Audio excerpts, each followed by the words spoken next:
Bugun Yevropa Chempionlar Ligasi finali bo'lib o'tadi. Bugun siz qaysi jamoaga muxlislik qilasiz? Paris Saint-Germain yoki Arsenal? Sizningcha Yevropa Chempionlar Ligasining 2025-2026 mavsumi chempioni qaysi klub bo'ladi? PSG yoki Arsenal? Fikrlaringizni izohga albatta yozib qoldiring. Assalomu alaykum, Real Madrid yangiliklari kanali yana siz bilan. Biz siz uchun yaxshi yangiliklarni to'plab qo'yganmiz. Bugungi finaldagi gollarni tomosha qilish uchun siz bizning Telegram kanalimizga obuna bo'lib qo'ying. Telegramda jahon chempionati o'yinlarini iloji boricha yoritib boramiz. Telegramga o'tish manzili kommentariyada biz boshladik. Juventus Realning qimmatbaho futbolchisini ijaraga olmoqchi. Real Madrid klubi yarim himoyachisi Eduardo Camavinga Juventusning transfer nishoniga aylandi. Turin klubi allaqachon fransiyalik futbolchi borasida so'rov yubordi. Mishmishlarga ko'ra, Camavinga doimiy o'yin amaliyotiga ega bo'lish uchun jamoasini o'zgartirishga tayyor. La Gazzetta dello Sport ma'lumotlariga ko'ra, Keksa Signora yarim himoyachini keyinchalik sotib olish huquqi bilan ijaraga olish imkoniyatini ko'rib chiqmoqda. Transfer market bahosiga ko'ra Eduardo Camavinganing transfer qiymati 50 million yevroni tashkil etadi. 23 yoshli futbolchining qirollik klubi bilan tuzgan shartnomasi 2029-yilgacha mo'ljallangan. O'tgan mavsumda u Madrid jamoasi safida 43 ta o'yin o'tkazib, 2 ta gol va 1 ta assist qayd etdi. Ko'pchilikning yodida Camavinga Bariyaga qarshi o'yinda olgan qizil kartochkasi bilan qolib ketdi shu mavsumda. Real Madrid Nico Paz transferini qachon e'lon qilishi ma'lum. Como hujumkor yarim himoyachisi Nicolas Paz tez orada Madridning Real klubiga qaytadi.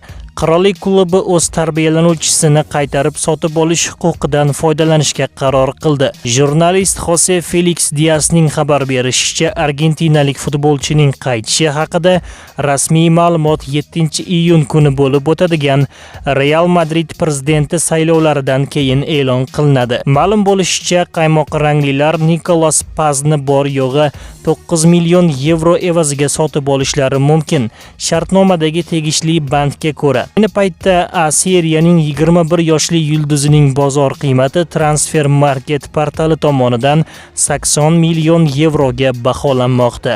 O'tgan mavsumda Paz Cesc Fabregas boshqaruvidagi jamoa safida 40 ta o'yinda maydonga tushib 13 ta gol va 8 ta golli uzatmaga mualliflik qildi.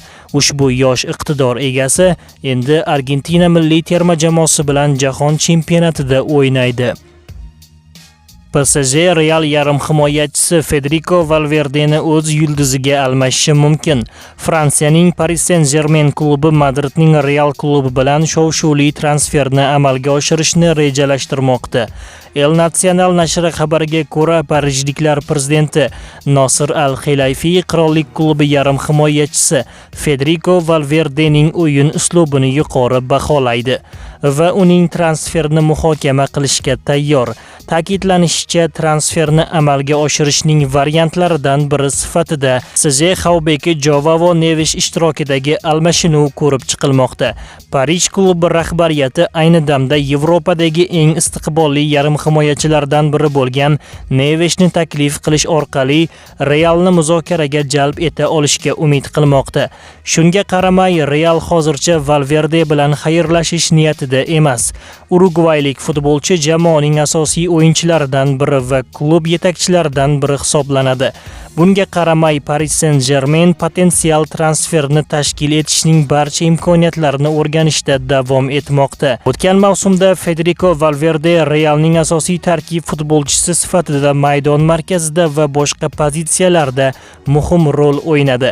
Joao Neves esa Paris Saint-Germain safida yorqin mavsumni o'tkazdi va hozirda Yevropa futbolidagi eng iqtidorli yosh yarim himoyachilardan biri sifatida e'tirof etilmoqda. Jose Mourinho Nico Pazdan tashqari Lyon klubida yondirayotgan Endrikni ham jamoaga qaytarmoqchi. Sizningcha ham shu yosh futbolchilar jamoaga qaytgani yaxshimi? Fikrlaringizni izohga albatta yozib qoldiring. Videoga like bosib qo'yishni unutmang. Biz esa siz bilan hozircha xayrlashamiz. Yaqin soatlarda yana g'oyibona ko'rishguncha xayr salomat bo'ling.